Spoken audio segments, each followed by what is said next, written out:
बिस्मिल्लाहिर्रहमानिर्रहीम। अस्सलाम वालेकुम। मेरे पाकिस्तानियों, एक तो आपको JIT में जिस तरह इंकिशाफात सामने आए और इमरान खान के ऊपर जो कातलाना हमला हुआ था,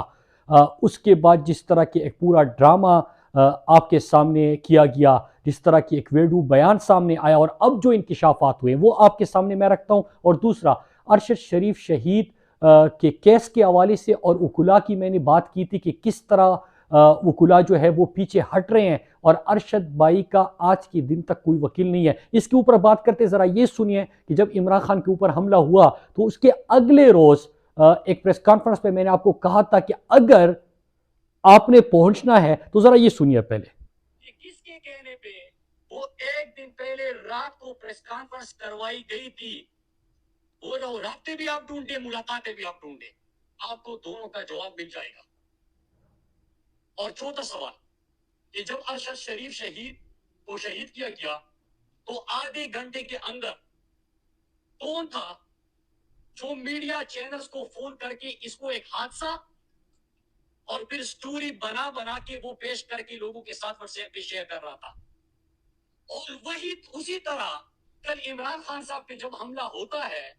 तो उसी तरह एक बंदे की जो जो फायरिंग कर चुका है, जिसको गिरफ्तार किया गया है, कौन इतने इन्फ्लुएंशियल है कि वहां पे उसका बयान तैयार करवा के मीडिया चैनल्स पे, अभी मैं आपको ये सामने बैठा हूं। मतलब कि ये मैंने उसी दिन आपको कहा था जब इमरान खान साहब के ऊपर हमला हुआ और फिर जिस तरह के आधे घंटे के अंदर एक वीडियो पैगाम तैयार करवाया गया और फिर उसके बाद तमाम मीडिया चैनल्स पे और कुछ मखसूस सहाफ़ियों से वो ट्वीट कराया गया और फिर ब्रेकिंग न्यूज़ की शक्ल में चलाया गया। अगले रोज़ मैंने प्रेस कॉन्फ्रेंस करते हुए आपको कहा कि जब हम बात करते हैं तो बहुत सारे इशूज़ है कि उस वो टीवी पे ये चलाते भी नहीं हैं, प्रेस कॉन्फ्रेंस नहीं चलाते, लेकिन एक मुलजिम जो फायरिंग कर चुका है उसकी वीडियो पैगाम, उन्होंने उसका वीडियो पैगाम किस तरह चलाया, इसके ऊपर मैं आपसे आज बात करता हूं। लेकिन उससे पहले मैं ज़रा अरशद शरीफ शहीद के जो केस के हवाले से बात थी। आपको याद होगा 2 दिन पहले मैंने एक इंटरव्यू दिया था और उसमें मैंने कहा कि अरशद भाई के केस के हवाले से मुझसे पूछा गया कि क्या जो JIT में इस वक्त आप गए हैं और ये जो सुप्रीम कोर्ट में 2 दफ़ा जो हेयरिंग हुई है, तो क्या आप इससे मुतमईन है, आपको इंसाफ होता हुआ दिखाई दे रहा है? तो इसके ऊपर मैंने सिंपल सा जवाब दिया कि इंसाफ तो इंशाल्लाह अल्लाह करेगा, क्योंकि अरशद का खून नाहक बहा है और जो जुल्म हुआ है, जो पाकिस्तान एक मुहिब वतन पाकिस्तानी के साथ एक कास के लिए, हक के लिए, सच के लिए खड़ा होने वाला और उसके लिए आवाज़ उठाने वाला अरशद के साथ जो हुआ है, तो इसके ऊपर अल्लाह इंसाफ करेगा। लेकिन मैंने कहा कि इतनी बात कर दी कि मैंने कहा कि आप मुझसे स्टेटस पूछ रहे हैं, तो आज के दिन तक और आज भी जब मैं आपसे बात कर रहा हूं तो वही स्टेटस है कि आज के दिन तक अरशद भाई की वालदा और उनके बच्चों का कोई वकील नहीं है। अब इसके बाद बहुत सारे मतलब सोशल मीडिया के ऊपर भी इसके ऊपर तबसरे शुरू हो गए। कुछ वकुला की भी लोगों ने नाम लिए कि ये वकील कह रहा है कि मैं तो कर सकता था ये केस, या मैं अभी भी तैयार हूं। तो इसी किस्म की गुफ्तगू हुई। लेकिन मैं फिर से बता दूं आपको कि इसका मकसद एक ही है कि जिस दिन अरशद की वालदा ने वो FIR के लिए दरख्वास्त दी तो उस वक्त तक 2 वकुला ऐसे थे जो कि खुद ऑफर कर चुके थे कि हम आपका केस लड़ने के लिए तैयार है। लेकिन जब दरख्वास्त सुप्रीम कोर्ट में पेश की गई या जब दरख्वास्त लिखी गई तो उसी वक्त 2 वकुला जब घर से बाहर गए हैं तो कुछ देर बाद उन्होंने केस लेने से इनकार किया। तो एक तो ये बात हो गई। दूसरा ये कि 2 और वकुला थे जो कि केस लेना भी चाह रहे थे, उनको दरख्वास्त का भी पता था जो FIR के लिए अरशद की वालदा ने या फैमिली ने दरख्वास्त दी थी, उनको इसका भी इल्म था। लेकिन फिर अगले रोज़ वो राब्ता करके ये कह देते हैं कि हमारे ऊपर बड़ा प्रेशर है या मेरे वालिद साहब ने मुझे कह दिया था, तो मेरा वालिद साहब बीमार भी है तो लिहाजा मैं इस केस को नहीं ले सकता। और उन्होंने भी केस नहीं लिया और वो भी उससे पीछे हट गए।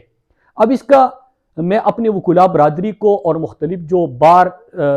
सुप्रीम कोर्ट बार या हमारे हाई कोर्ट के बार है, जो मुख्तलिफ वकुला तंजीमें हैं, मैं उनको भी ये कहता हूँ कि बिल्कुल ऐसा है कि आज के दिन तक जो उन्होंने दरखास्त दी थी और फिर उसके बाद जो सुप्रीम कोर्ट में 2 दफा पेश हुए, तो उनकी वकील की कोई नुमाइंदगी नहीं है, या उनका वकील अभी तक सामने नहीं आया, या कोई वकील ने उनका केस नहीं लिया। तो अगर कोई अरशद जिस तरह मुल्क के लिए बात करता था, आइन और कानून के लिए बात करता था, तो इस तरह अगर कोई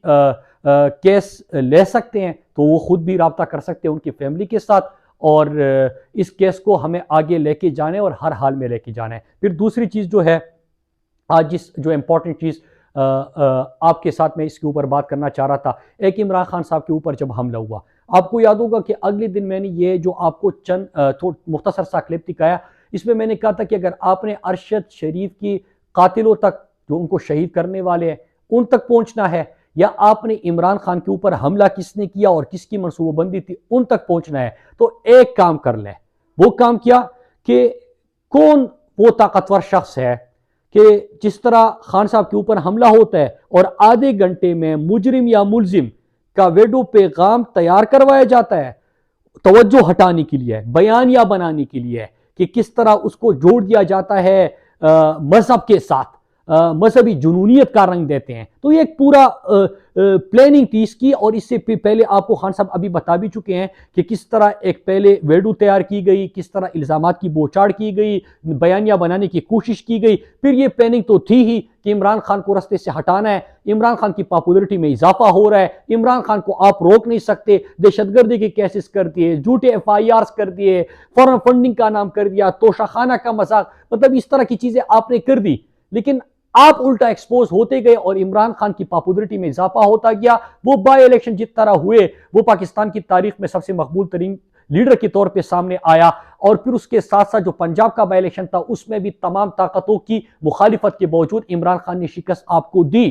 तो फिर इसके बाद इमरान खान को रस्ती से हटाने के लिए उनको कत्ल करने का मनसूबा बनाया जाता है। मैंने उस वक्त भी कहा था और आज भी मैं ये बात कर रहा हूं कि आपने ये मनाजिर तो देख लिए कि एक DPO है, वो पहले टीवी पे आता है, वो कहता है कि मुझे नहीं पता, फिर वो बाद में अभी CCTV फुटेज जो आता है उसमें वाज़े तौर पे वो DPO खुद अपना मोबाइल देके उस मुलजिम की वीडियो बनाते हैं, और फिर वो वीडियो व्हाट्सएप होती है। अब जाहिर सी बात है किसको व्हाट्सएप होती है, वो कौन सा ताकतवर शख्स था या ताकतवर लोग थे कि वो DPO से भी ये मोबाइल इस्तेमाल करके वीडियोस रिकॉर्डिंग करवाते हैं। फिर जिस तरह टीवी पे ब्रेकिंग न्यूज की शक्ल में ये चीज आ जाती है, कभी कातिलों की और मुलजिमों की इस तरह चीजें नहीं चलती। तो एक चीज ये, और दूसरा अरशद के हवाले से मैंने आपको कहा था कि अरशद के जनाजे से पहले रात को एक प्रेस कॉन्फ्रेंस की गई। आप उन 2 दिनों की या उस दिन की मुलाकातें और राब्ते उस शख्स के ढूंढ ले, आपको पता चल जाएगा कि वहां उसको कहां से डिक्टेशन मिल रही थी। उसके राब्ते भी ढूंढे, मुलाकातें भी ढूंढे, और फिर इसी तरह जब अरशद भाई की शहादत हुई तो उसके बाद अरशद की शहादत को हादसे के तौर पे पेश करने के लिए कौन मीडिया चैनल्स को फोन कर रहा था, ये चीजें आप ढूंढ ले। आप इमरान खान के ऊपर हमला और तक भी पहुंच जाएंगे, और अरशद शरीफ शहीद की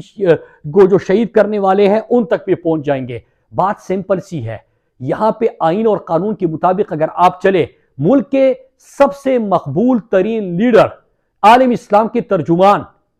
और पाकिस्तानियों की वाहिद उम्मीद, जो पाकिस्तान की खुददारी की बात करके, पाकिस्तान की बेहतर अंदाज में तर्जुमानी करके, गरीब का सोच के उनकी तर्जुमानी कर रहा है, आज पूरा पाकिस्तान जिन पे मुत्तहिद है, जो वफाक की अलामत है, जो पूरे पाकिस्तान को मुत्तहिद रखता है, जो सही मानों में पाकिस्तानियों में इत्तिफाक और इत्तिहाद, और जिस तरह एक पॉलिटिकल पार्टी है जो मुनज़्ज़म अंदाज में मुल्क को जोड़ती है, आप उसकी लीडर को अगर इस तरह एक मनसूबाबंदी से रास्ते से हटाने के लिए, कत्ल करने के लिए आप इस किस्म के हर भी इस्तेमाल कर सकते हैं, और फिर वो इंसाफ के लिए हर दरवाजे पे दस्तक दे, उनको इंसाफ ना मिले, और दूसरी तरफ पाकिस्तान का सबसे बड़ा सहाफी, सहाफत में पाकिस्तान का सबसे बड़ा नाम, पाकिस्तान का बयानिया दुनिया तक पहुंचाने वाला, हुब्बुल वतनी की पहचान, पाकिस्तान में और यहां पे इस खित्ते में सबसे बड़ा इन्वेस्टिगेटिव जर्नलिस्ट अरशद शरीफ शहीद होता है, और फिर उसके बाद भी उनके खानदान को और उनके लोगों को, मतलब पोस्टमार्टम रिपोर्ट के लिए उनको दरखास्तें देनी पड़ती है,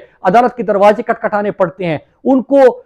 जो है फिर सुप्रीम कोर्ट में जुडिशियल कमीशन के लिए बार बार खतूत लिखने पड़ते हैं, पूरे पाकिस्तान को खतूत लिखने पड़ते हैं, फिर मुसलसल जब वो वकील करते हैं, बात करते हैं, वो वकील पीछे हट जाते हैं, तो इससे बड़े शक व शुबहात जन्म लेते हैं, और फिर मैं ये कह दूं कि अगर आपने सही मानों में, और जाहिर सी बात है इंपोर्टेड हुकूमत से राना सनाउल्लाह जैसा इंटीरियर मिनिस्टर बैठा हो जिसके ऊपर 22 अफराद के खुद कत्ल का इल्जाम हो, तो उनसे तो आप तवक्को नहीं कर सकते। लेकिन मैंने कहा कि ये दो चीजें एक दफा फिर मैं कौम के सामने रख दूं। और एक और चीज मैंने आपको कहा था, और इमरान खान बार बार आपको वार्न कर रहे थे, जब ये रिजीम चेंज ऑपरेशन हुआ उस दिन से हम आपको कह रहे हैं कि अल्लाह ना करे पाकिस्तान में श्रीलंका जैसी सूरत हाल ना बने, अल्लाह ना करे पाकिस्तान डिफॉल्ट होने की तरफ जाएगा, अल्लाह ना करे पाकिस्तान में बदअमनी की एक लहर फिर आएगी। अब हम कोई पेशनगोई तो नहीं कर रहे थे, हम कोई पाल तो नहीं निकालते कि हम आपको कहें कि मुस्तकबिल में क्या हो रहा है। लेकिन हम अपने खित्ते में देखते हैं कि किस तरह जो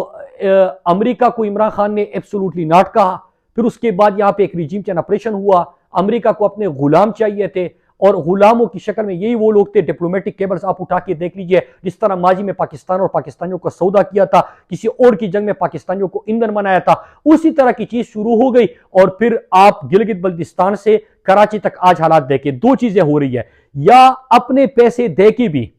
अपने हलाल की कमाई से भी लोग कतारों में खड़े होके आटा अपने लिए खरीदना चाहते, उनको आटा नहीं मिल रहा, उनको गंदुम नहीं मिल रहा। और आपने देखा कि कराची का एक मंजर मैं देख रहा था सीन का, कि सर से खून बह रहे हैं उन जवानों के ऊपर, आपने मतलब लाठी चार करना पड़ता है। मैं बलूचिस्तान के मनाजिर देखता था कि आटा अपने पैसे से लोग खरीदना चाहते हैं, ट्रक में आटा है, लंबी कतारें, हुजूम आता है और असलहा उनके हाथों में होता है, जो ट्रक में किस चीज की हिफाजत कर रहे हैं, हिफाजत कर रहे हैं आटे की। और फिर जिस तरह एक 6 बच्चों का बाप जो है वो अपने बच्चों के लिए आटा खरीदने गया था, अपनी मेहनत मजदूरी करके, अपने पैसे देते हुए भी उसको आटा तो नहीं मिला, उसकी लाश उसके बच्चों के सामने आ गई, घर आ गई। तो एक तो ये, या तो कौम इसलिए निकली हुई है कि आटे की तलाश में लंबे लंबे कतारों में खड़ी है, या अमन मांग रही है। यार गिलगित से आप देखें, गिलगित क्या आपकी सीपेक का दरवाजा, पाकिस्तान की तरक्की की आपकी चाबी। लेकिन आज गिलगित में लोग, क्योंकि आपने उनके गंदुम का कोटा खत्म कर दिया, आपने उनका बजट काट दिया, उनके जमीनों के मसाइल है, इस तरह आप फाटा में देखे साबिक आजम शुद्धा अजला, आज वजीरिस्तान में लोग सड़कों पे क्या मांग रहे हैं, अमन मांग रहे हैं, आपसे अपना हुकूक मांग रहे हैं। वो एक मुतालबा कर रहे हैं हमें किसी की जंग में ईंधन ना बनाए। इस तरह गवादर में आप जाए, वो अपने हुकूक मांग रहे हैं, लेकिन रियासत इसके ऊपर खामोश है। कोई सवाल करेगा तो उसके ऊपर बगावत के मुकदमे कर दो, उसके ऊपर गद्दारी का फतवा डालो। कोई अगर ज्यादा सवाल करे तो उसको आजम स्वाति की तरह इबरत का निशान बना दो, और कोई इमरान खान की तरह कड़ा हो, बहादुर हो, जो ना झुके, जो ना डरे, तो फिर क्या करो, उसको रास्ते से हटाने के लिए उनके ऊपर गोलियां चलाओ, मारने की साजिशें तैयार कर लो। इस तरह मुल्क नहीं चलता यार। मुल्क हम सब का है, ये पाकिस्तान हम सब का है, हम सब ने इकट्ठे आगे बढ़ना है। और अल्लाह ना करे जिस तरह हालात जा रहे हैं इसमें सबका नुकसान है। वो मनाजिर आज आप देख रहे हैं कि सड़कों में लोग निकल के एक दूसरे को मार रहे हैं आटे के लिए, तो एक तो ये बड़ी खतरनाक चीज है। और आखिर में मैं पूरी पाकिस्तानी कौम को मैंने आपको पहले भी कहा था, ये दहशतगर्दी की जो लहर आई है इसके ऊपर तो आपसे बात करेंगे कल इंशाअल्लाह इस्लामाबाद में। इमरान खान साहब उससे खिताब करेंगे, अफगानिस्तान और फाटा और इस खित्ते की उमूर के जो एक्सपर्ट्स हैं वो भी बात करेंगे। कल हम इस्लामाबाद में दहशतगर्दी जो एक लहर आई है इसके हवाले से हुकूमत वक्त को, इम्पोर्टेड हुकूमत को झंझोड़ने के लिए, रियासत को झंझोड़ने के लिए एक सेमिनार का इनेकाद करेंगे। और तब तक मैं आप सबसे रिक्वेस्ट करता हूं, मैं यहां पे आपको लिंक्स दे दूंगा कि जो मैंने आपको प्रेडिक्शन दी थी और जो मैं आपको इस खित्ते में और इस रीजन में जो तब्दीलियां आ रही है और किस तरह किसी और की जंग में हमें ईंधन बनाया जा रहा है, वो लिंक्स डिस्क्रिप्शन में मैं दे दूंगा। तो एक दफा आप जरूर पढ़िए, क्योंकि कल सेमिनार है हमारा, वो एक दफा आप जरूर देखिए। कल सेमिनार है इसी दहशतगर्दी के हवाले से, और परसों इंशाअल्लाह मैं फिर आपसे इसके ऊपर बात करूंगा कि हमारे मौजूदा हालात अफगानिस्तान और फाटा और जमशुद्दा के क्या है, और किस तरह गिलगित बल्तिस्तान से बलूचिस्तान तक तब्दीलियां आ रही है, इंपोर्टेड हुकूमत की खामियां या अमरीका या किसी और के साथ क्या कमिटमेंट्स उनकी हुए हैं, क्या वादे हुए हैं, और इससे मुल्क का क्या नुकसान है। आप सबका बहुत शुक्रिया। पाकिस्तान जिंदाबाद।